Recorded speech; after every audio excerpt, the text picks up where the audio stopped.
Good afternoon, ladies and gentlemen. My name is Malesetla Alice Sepamo. I am a master's student at the University of the Witwatersrand.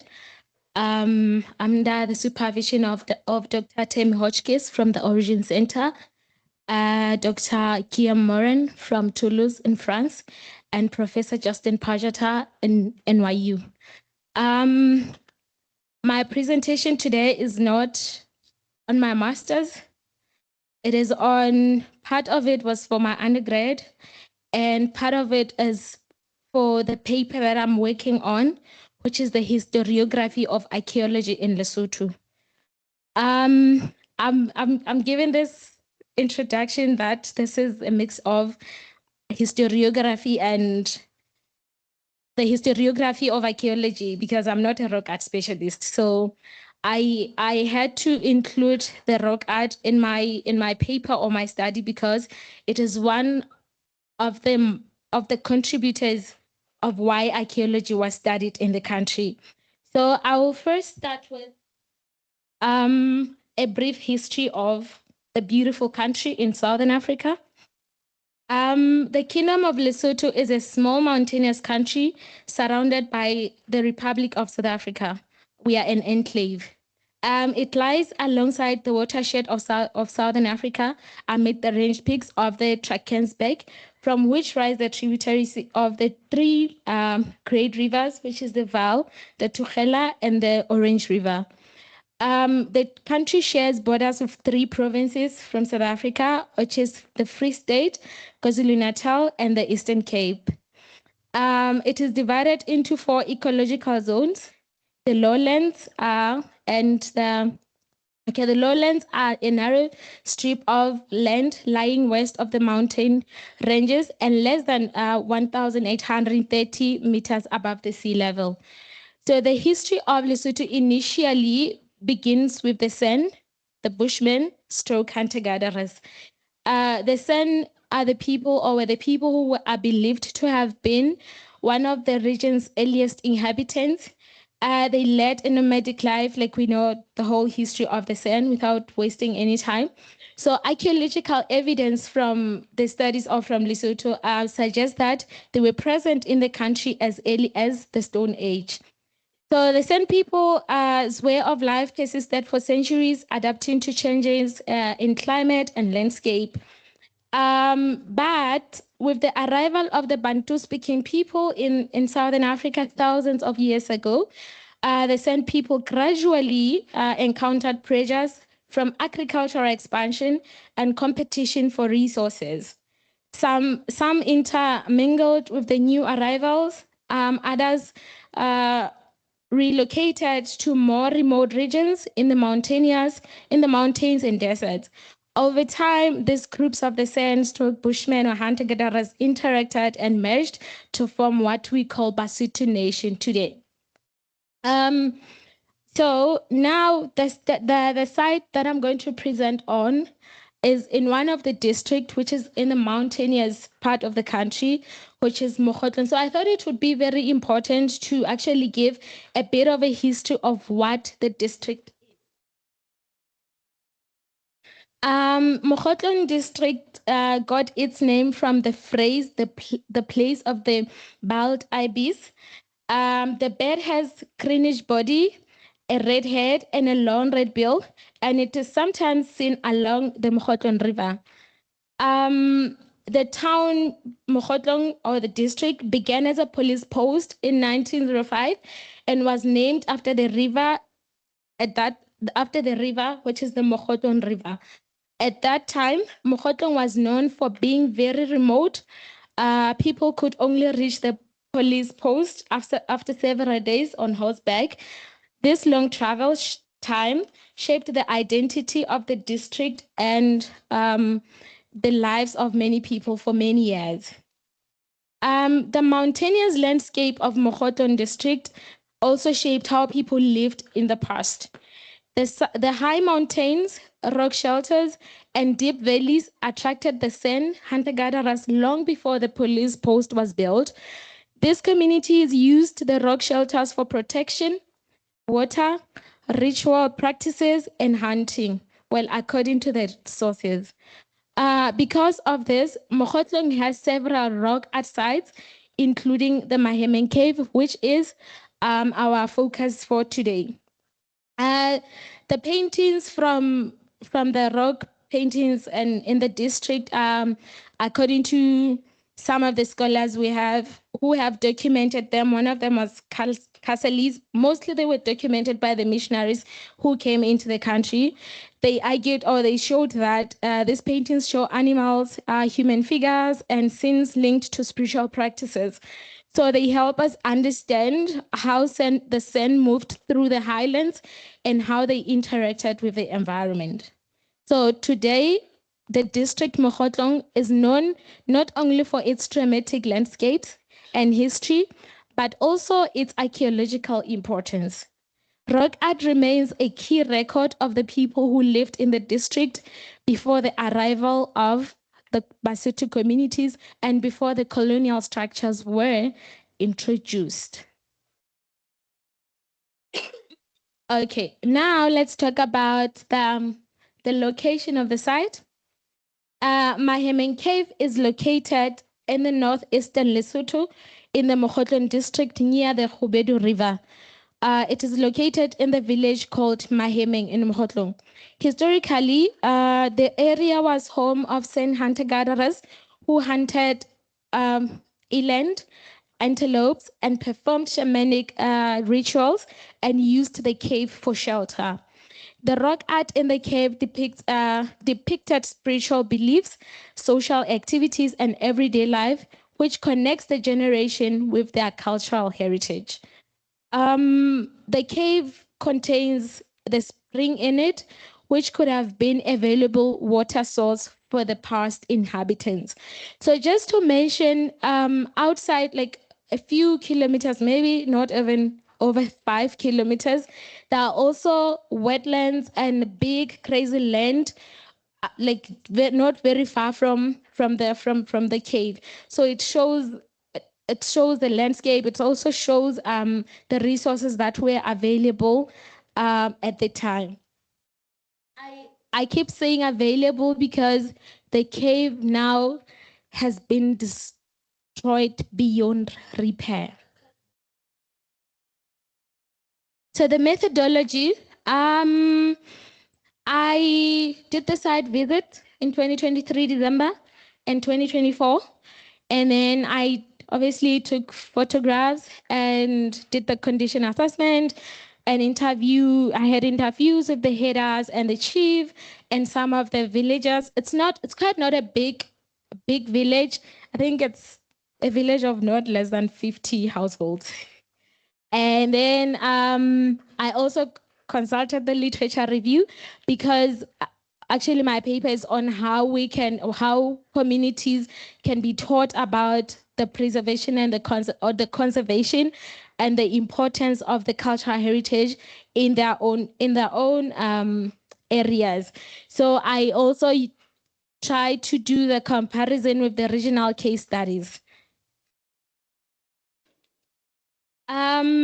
So the community from Mahemeng, which is the village closer to the site, interviews with the community and headers and the area chief revealed that although most of the art is lost, memory of the cave remains strong. Headers told us that they told us what used to be on the walls. Some described images of an eland and others antelopes. They also explained how the cave was used as shelter and that nearby schools have also visited the Mahemeng Cave to teach students about the Sand people and their way of life. This interaction shows that the site contributed to educating and connecting the community.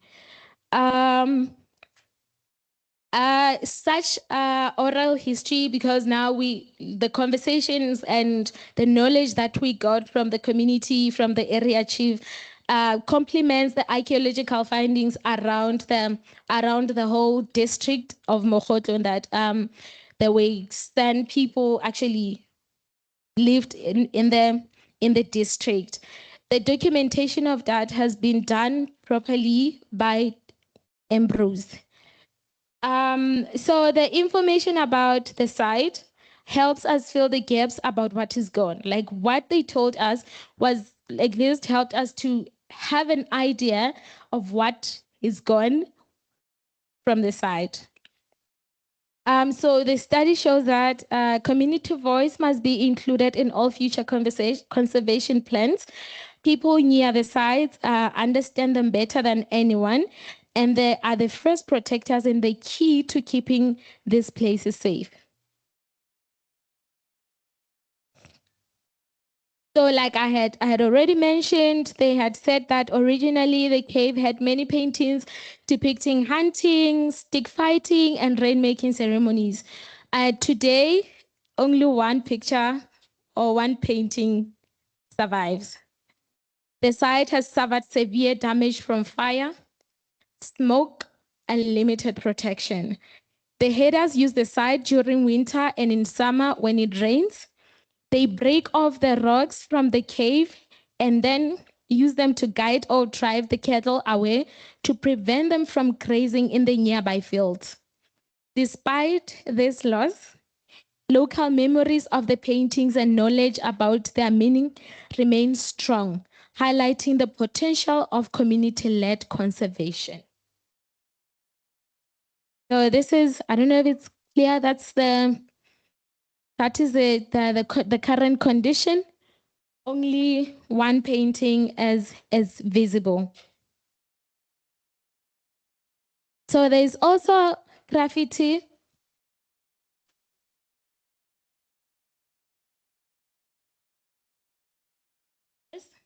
This area, I think they used something like chalk to actually, they were trying to redraw, I don't know, but this reddish thing is part of the painting that has faded, part of the paintings that have faded.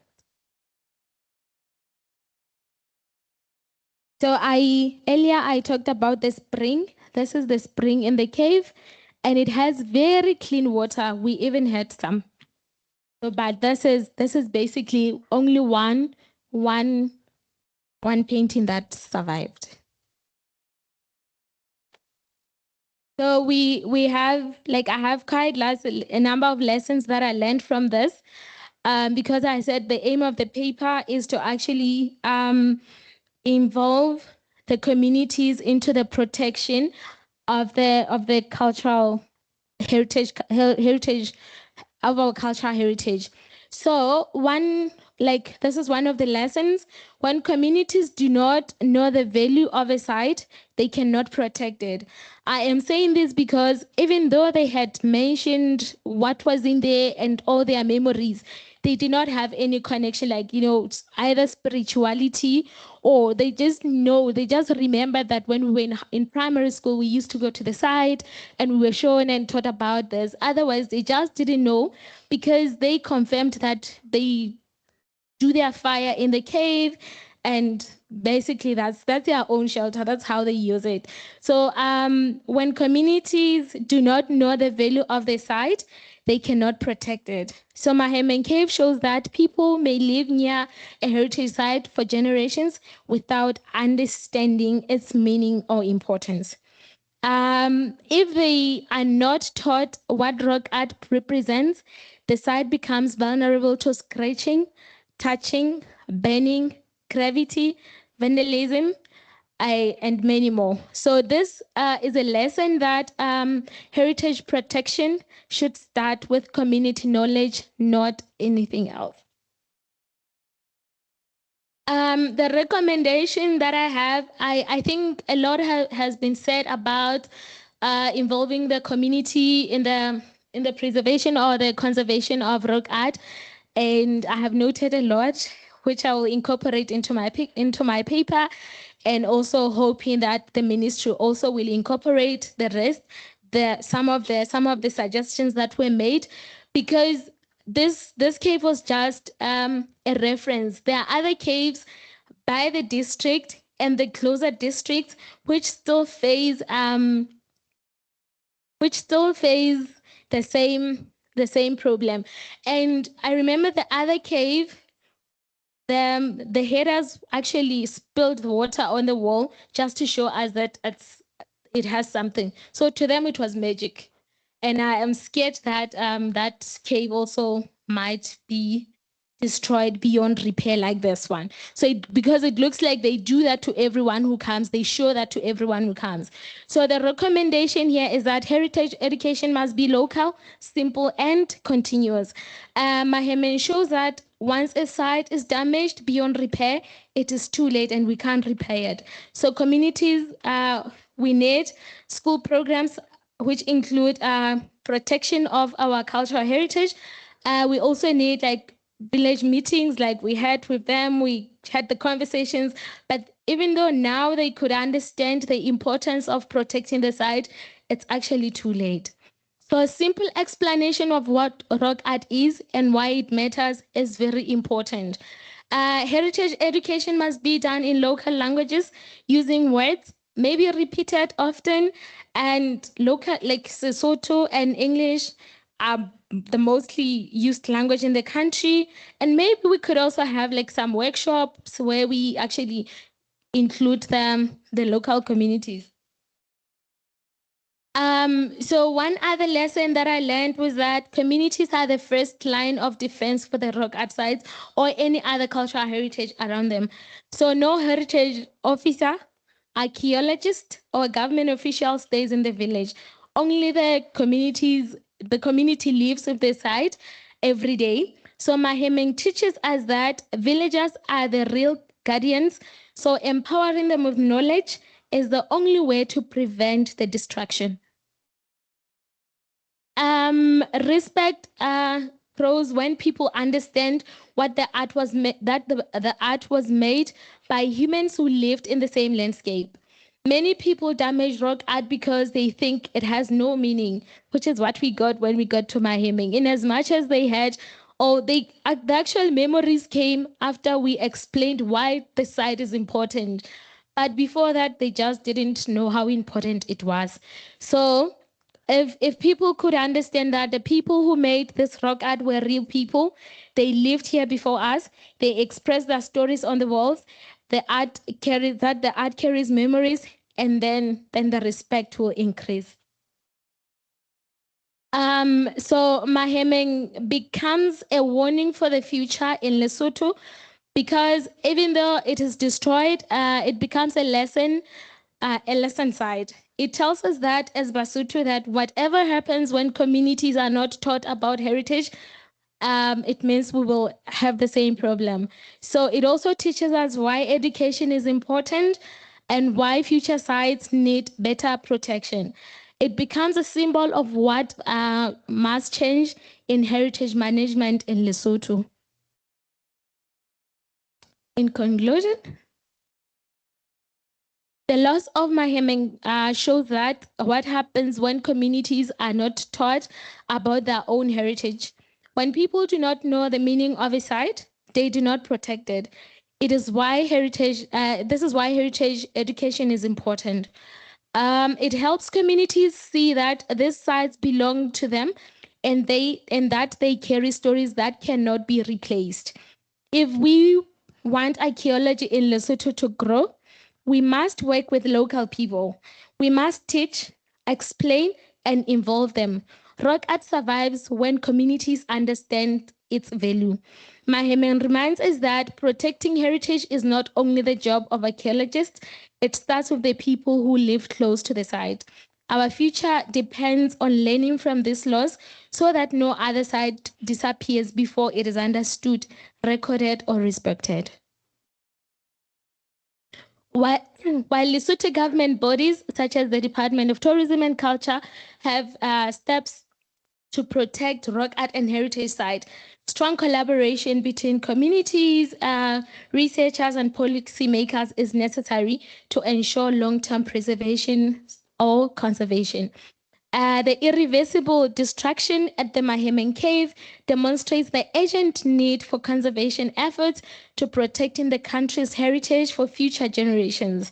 It reflects broader concerns about the balance between traditional custodianship and formal conservation effort, which is a key issue in rock art management.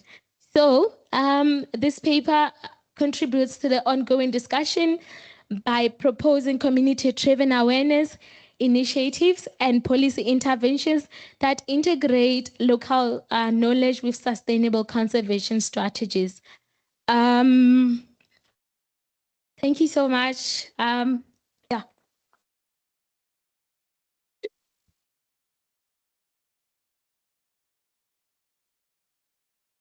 Yes, thank you very much for this nice presentation.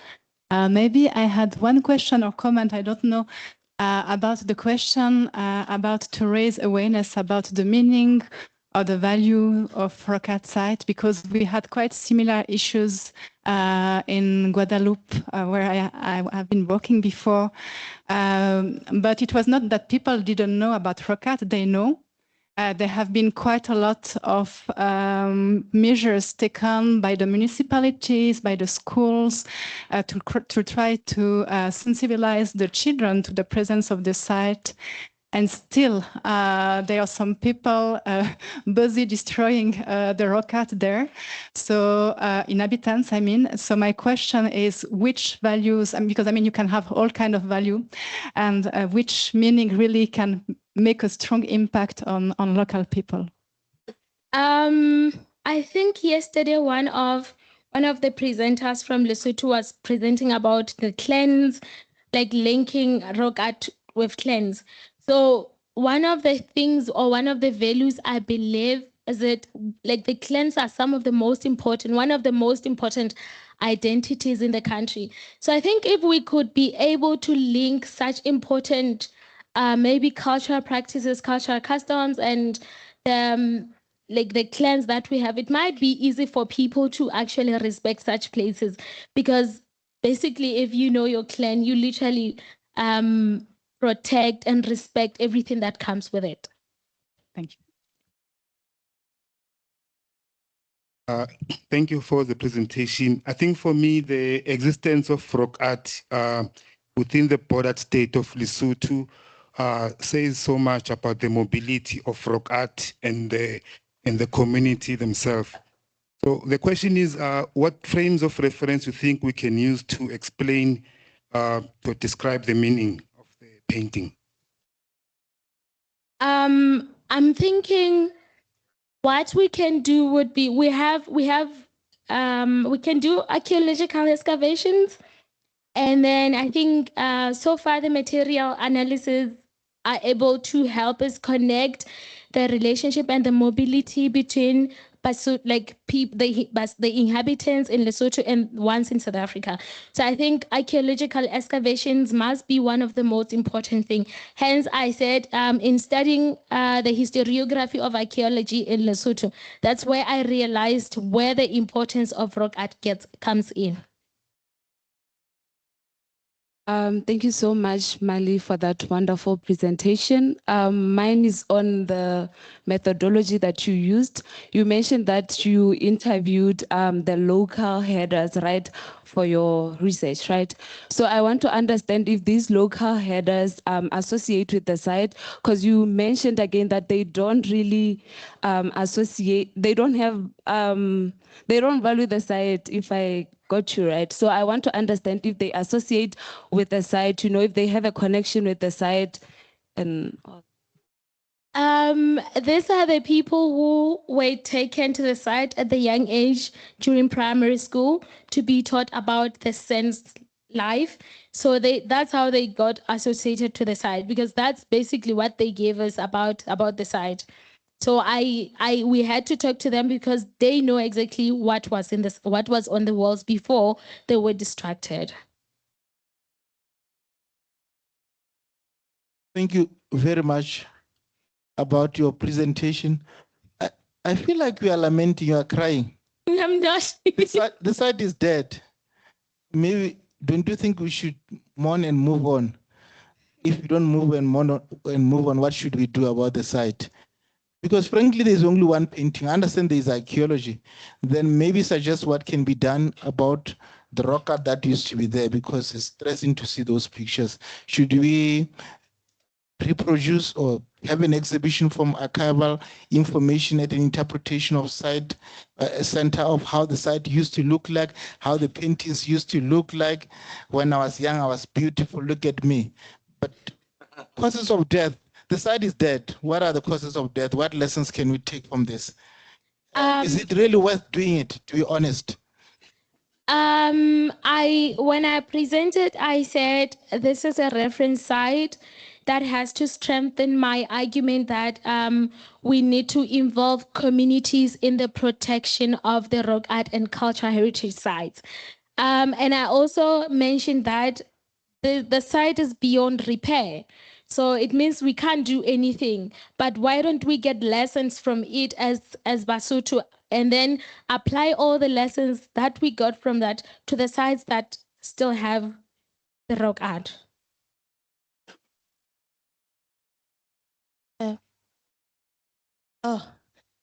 Thank you, Malesetla, for a wonderful presentation. You talk about community education.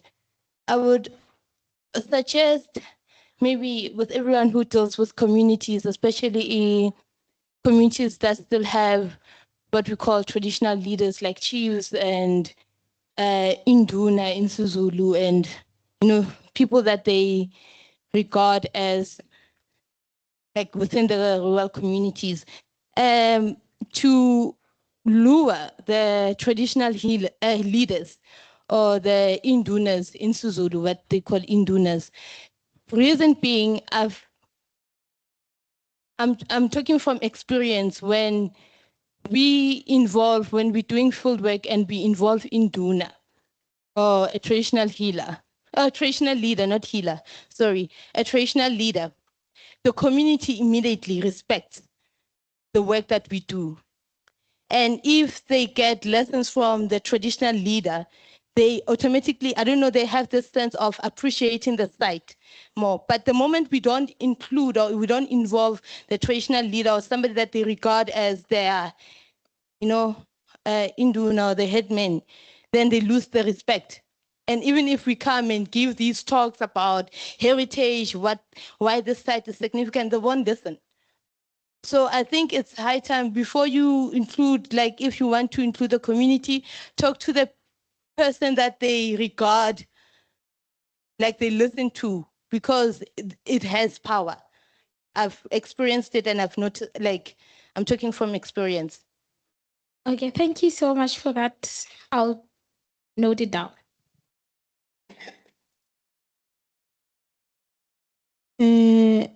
Thank you so much, Malesetla, to actually bringing this to our attention. And I would like to applaud you and inform you that you have just recorded one of the rock art site, of which our cultural officers at Mokhotlong didn't know about. So after glimpsing at your topic today, I've been in communicating with them, trying to find, actually before you presented, where is the place and what happens. And fortunately for you, none knew about it. Hence, this kind of deterioration. And your research couldn't have come at a more correct time or at the right place, because I think you know that Mahemeng is close to the Urihadi Dam, which is being built now. And it's so unfortunate for the Mahemeng people that this site is actually destroyed, like you have indicated, because I think as the government of Lesotho, we are trying to find ways where actually the communities that live around the dam and some of the cultural heritage sites could actually use to generate income, because we all know that when a construction such big as the dam is being built, definitely is going to change the total way of life of the people around. So thank you for bringing that into our attention. And I should tell you that it has been recorded. And the photo of the rock art that is still surviving has been recorded. And I know that they are going to do follow-ups because I'll be making follow-ups. And I will be following your research very closely, because I'm wondering if when you did your research there, did you look around and see if there could be any archaeological material of which could actually turn that site into an archaeological site where we can actually find more, so that we can package it and maybe use it as something that the community can benefit out of it? And the spring that you pointed, did you ask questions if prior to now, how was it used, and how do the surrounding communities perceive? What are their belief about that? I think you should also look around that. And one more thing is that now the Department of Tourism and Culture has changed. We have two departments. You correct that it is the Department of Tourism and Arts and Culture. So thank you very much. I'm happy that I was part of this presentation. Thank you. Thank you so much. Time is running, so we will take just one last question and then move to the last presentation. Yeah, mine is not a question, it's just a comment. On the morning of the site that is dead. Not that it will help in this specific site, but I'm just making a general comment. I once visited a rock art site in the southern part of Drakensberg in KwaZulu-Natal. I think if I remember, it's Good Hope Shelter. Franz Prinz, the late, when he was still working at what was called the Natal Museum at that time, had photographs that are taken, from the site, I think in the 50s or 60s. And by then, when I went there in 2002, the paintings had completely faded. So what they had done was, in front of every panel, they were, they had installed boards, with the images. So you could actually look at the side, from those images and see the blank canvas as the rock face data. I found it very nice and creative. It's not something that will be of use in this case, but I'm just making a general comment. And lastly, Dimakato, I want to share a story of what you're talking about. In 2002, I went to the northern part of Drakensberg. Those who are familiar with that area, Emazizin, you should know that place very well. We were going with my manager at the time, and she was and still is linguistically challenged in isiZulu, so I was around to assist also with the translation. I remember the purpose of the meeting was rock art. We were going to tell them that they must stop the boys from camping inside rock art sites, because they will go up in the mountains like for weeks, sleep up there, and somebody will be bringing them food, while they are heading. So what happened was we started the meeting. There were these old men who had come to attend the meeting. And I remember overhearing two of them talking to each other. And they were like, do you know if our chief is aware of these people being here today? And I said nothing. I didn't translate that or whisper to my manager. I kept quiet. It didn't take long before that man raised a hand and asked if we had gone to Chief Mia to request permission to hold the meeting within his locality, which we had not done. So we were unpacking because they immediately told us, who the hell do we think we are, to come and, call a meeting in their area. And why must they listen to us when we have not had the audience, with the chief? It's something I knew, but I was too junior to offer advice to the contrary. So yeah, that's a practical experience I've lived before. Thank you.